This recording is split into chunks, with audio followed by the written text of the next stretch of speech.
Hello friends, welcome to குட்டி vlog. இன்றைக்கி பார்த்தீங்கன்னா டெலிஷியஸ் பன்னீர் ஃப்ரைட் ரைஸ் தாங்க பார்க்க போகிறோம். இதை பார்க்குறப்ப எனக்கே ரொம்பவே டெம்டேஷன் ஆகுதுங்க.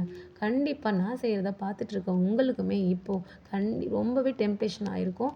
நீங்களுமே இப்போ உடனடியாக செஞ்சு பார்க்கணுன்ற ஒரு மைண்ட் தாட்குள்ளே வந்திருப்பீங்க.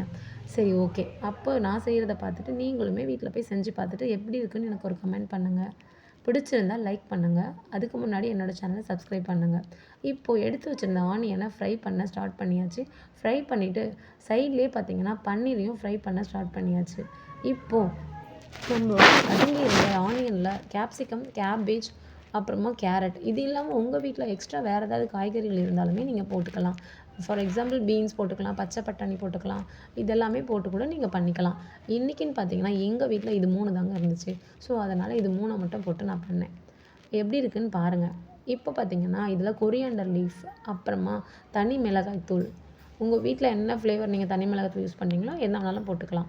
அப்புறமா உப்பு, மஞ்சத்தூள், இது எல்லாத்தையும் போட்டு ஒரு கிளறுங்க. கிளறிக்கிட்டே இருங்க. நல்லா வதங்க ஸ்டார்ட் ஆகும்.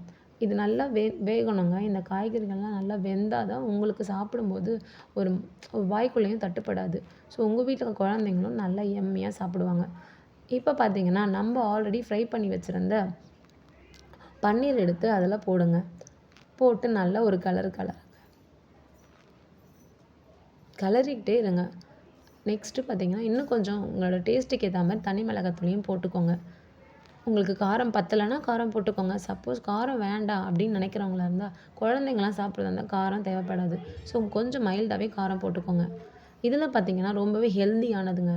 எங்கள் வீட்டில் பார்த்தீங்கன்னா நாங்கள் அஜினோமோட்டோ அந்த மாதிரி எந்த அன்ஹெல்தியான விஷயத்தையும் நாங்கள் பண்ண மாட்டோம். ஹெல்தியான இதுதான் பண்ணுவோம். ஏன்னா பிகாஸ் எங்கள் வீட்டில் குழந்தைங்க இருக்காங்க. ஸோ குழந்தைங்க சாப்பிட்ணும். நம்ம பண்ணுற எல்லா விஷயத்தையும் குழந்தைங்களுமே சாப்பிட்ணும். அவங்களுக்கு ஹெல்தியாக கொடுக்கணுன்றது தான் எங்களோட தாட்டே. ஸோ அதனால் நாங்கள் ஹெல்தியான ஃபுட்ஸ் தான் கொடுப்போம் எங்கள் வீட்டு குழந்தைங்களுக்கு. நீங்களுமே உங்கள் வீட்டு குழந்தைங்களுக்கு ரொம்பவே ஹெல்தியானது மட்டுமே கொடுங்க.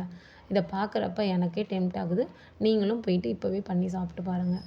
ஓகே. அதுக்கு முன்னாடி என்னோடய சேனலை சப்ஸ்கிரைப் பண்ணாமல் பார்த்துட்ருக்கோங்க. கண்டிப்பாக ஒரு சப்ஸ்கிரைபர்